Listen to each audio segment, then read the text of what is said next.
Resident Evil 6 is a game I've wanted to review for a long time. I've played it back when it first came out, and replaying it was constantly on my mind because it features pretty sweet co-op action. Since it's been a few years, playing through it felt like a whole new experience again, although both my wife and I often found ourselves remembering a lot of the game as we were replaying the levels. The one reason why I wanted to review it was because every game-related article on the internet seems to take this title as an example of how not to make a Resident Evil game. So after having spent over 30 hours in it now, I am ready for my verdict. But as always, let's start by talking about the ultra-wide support. The game allows you to switch to ultra-wide resolutions, but doing so breaks many things, including the size of the UI, the menus, etc. Especially when playing in 32:9, things get unbearable. Luckily, I found an application called Flawless Widescreen, which fixes most of these annoyances, making the game very playable at both 21:9 and 32:9. If anyone has a hard time finding it on the internet, send me an email and I will gladly send it over to you. The game features a lengthy campaign divided in 4 different chapters. Each of those is devoted to different Resident Evil characters. First up, you play as Leon and Helena Harper, then come Chris Redfield and his squadmate Pierce. Afterwards, you get to play as Sherry Birkin, who is now all grown up and quite capable, and Albert Wesker's son Jake. Finally, you get to do Ada Wong's campaign. The story is actually fairly entertaining and all these characters are involved. This means that as you play through the game, you learn more and more about all of them through their interactions with each other. Before I dive into the gameplay, let me mention that the game is designed with co-op in mind. You can solo it, but it would really cripple your experience. The good thing is that you are not only supposed to play with a friend, but you will also be matched up with or against people as you go. Allow me to explain. At some story junctures, the characters from different chapters will meet and have to interact with each other. For example, while you and your teammate are playing as Leon and Helena, you will encounter Sherry and Jake and help them fight a pretty strong boss. The game will try to find people who are at this part of the campaign and connect you to those. Otherwise, you can simply play it with bots, which is fine as well. This gets more interesting because there is also a case where Leon and Helena are locked up in a room trying to hack their way out of it, while Chris and Pierce are locked up next door and have to do the same. In this case, you actually race against the other players, and whoever gets out of the room first can loot what's in the next one, which is common for both teams, and this actually repeats several times. Last but not least, there's also a mode where you can slip into the skin of the zombies and try to kill whoever is playing their campaign. So the co-op extends beyond the simple interactions with your teammate. You get to play with complete strangers as well, and that is kinda awesome. Well, that's how it used to be back in the day. Nowadays, this doesn't seem likely anymore since the game is old and people simply don't play it. So the chances of finding players who are playing the correct characters and are at the exact stage needed is slim to none. Unless you have some friends willing to sync up with you, I guess. In any case, replaying some of the levels as other characters is still fun, since the game often separates you and presents parts of the levels which were not available before, so it never feels boring. At this point, I want to mention that the last campaign, the one where you play as Ada Wong, was originally meant to be played solo. I remember how annoyed we were back in the day when this came out. However, apparently many others felt the same way, and a second generic soldier got patched into the game so that you can still play this campaign in co-op. Unlike other scenarios, here the second player is restricted and cannot open most doors, chests, etc. He's also not there whenever there are cinematics. Believe it or not, I am fine with this. I appreciate that it was added, and I don't think it was a bad way to do it. Obviously, they can't redesign the whole story in game just to fit this new character, and honestly, I wish more companies would do this. Just imagine if Skyrim got a patch where you can now have a second player who walks around with you but doesn't appear in cinematics and can't talk to story NPCs or return quests. He shares experience with you, levels up, can fight alongside, etc. That would be awesome. The same in Fallout 4, for example. I know that these games are very different and it's not easy, but I also know that modders have actually managed to get such mods working. Particularly in Skyrim, I know of such a mod. It doesn't work well and has lots of problems, but it proves that it is possible, especially if it can be done by people who are not even part of the official team. Imagine if the official team did it. Anyway, I digress. Back to Resident Evil 6. Let's talk about the gameplay. This seems to be one of the biggest reasons for people to dislike this game. The gameplay is pure action, and I'm talking explosions, crazy environments, etc. If you have played or seen Resident Evil 4 or 5, then you will understand that from the developer's perspective, the way 6 was made was a natural next step. They kept cranking up the action and focusing on co-op. You have new skills which can be upgraded, you get more powerful weapons, the emphasis on melee attacks and combos is even more obvious, and last but not least, you have several driving sections. You drive cars, motorcycles, snowmobiles, and even even get to pilot a jet. The controls are quite bad, but it still is fun as hell, and this is something the game is excellent at, keeping everything fresh. While it might appear like the game rotation is a simple and repetitive one, thanks to the many different environments, weapons, enemy types, and the vehicle sections, it never gets old. Not to mention that the levels are designed in such a way that something always happens and either requires both players to separate and assist each other, or it forces one to guard the other while the other one is doing something essential for the progression. The melee combat is fun as hell as well. You can counter the attacks of zombies if you time your response perfectly, and you can make some badass wrestling moves which are unique for each character, making it both fun and rewarding to deal with the infected in this manner. They even went so far as to change the UI for every individual character so that it all feels somewhat unique. Now let's talk about the gunplay. You get lots of weapons and using them is fun, but can at times be a bit janky. The main reason for that is that the game was yet again designed with consoles in mind. If you've ever shot a weapon from a console game with a mouse and keyboard, you know what I mean. I do have PS4 controllers, but to me shooting with them feels even worse. The zombies will try to avoid your shots as well, and ammo can sometimes be scarce if you're not careful. Still, on normal, the game is pretty easy for the most part. There are, however, a few annoying things I must mention at this point. First of all, the game has way too many QuickTime events. In some cases, they are clearly used to hide a loading screen, which is yet another genetic sickness caused by the fact that this game was designed for consoles. This is also why the levels are all segmented. You walk, there's a door and you gotta open it, and then it's like a hidden loading screen, and then there's an elevator, hidden loading screen. This is because consoles, especially the PS3 and the Xbox 360 back in the day, could not handle giant levels with so much stuff going on, which would have been fine, you know, but if it had been developed for PCs, I guess the console guys would have had problems.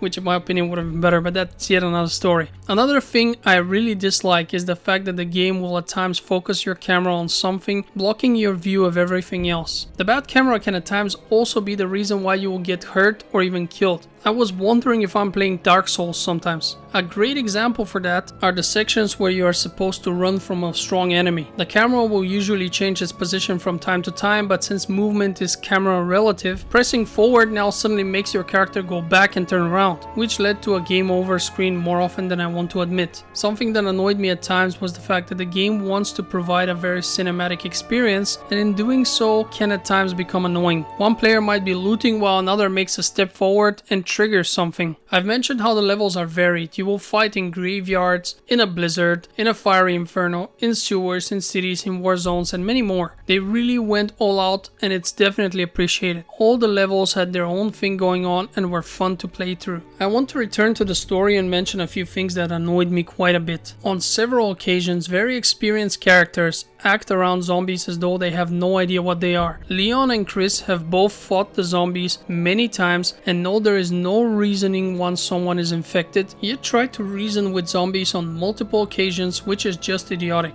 And speaking of Chris, his campaign is at times very cringy and doesn't fit with the established character we have seen in past games. Luckily it gets much better right at the end and even features some unexpected plot developments. So now let me share my overall verdict with you. Back when we played this game a few years ago, we had a great time. Now we still enjoyed it a lot. While some of the moments require you to do quick time events in quick succession and punish you harshly for failure, those frustrating moments are few and far apart. For most of our 30 plus hours, we had fun replaying this game. It offers a very long playtime, split screen and online co-op, multiple additional modes, and is overall a really good game. So why do so many people hate it? The main reason is because they don't understand the franchise. Almost everyone I have spoken to tends to insist that Resident Evil is a survival horror franchise. And while I don't think that's wrong, I also don't think it's completely right either. Resident Evil is a franchise comprised of many different types of games. Some are indeed survival horror, others are action-based, and there are a few mixed ones in there as well. So in my opinion, this game gets a bad name mainly because so many people go in with the wrong expectations. Not because the game itself is bad. I'd actually argue that it's a really good game. Sure, it has issues, but what game doesn't? It still offered something that very few games do, and it angers me that the loudest people are those who dislike it. And I'm especially frustrated about the fact that the odds of such a game appearing again are very low due to this. And the irony is that the game sold really well well, over 9 million copies sold across all platforms. It was very successful from a commercial standpoint. All you have to do is check out the Steam reviews and you will know that most people actually enjoyed this game greatly. But unfortunately, it's become somehow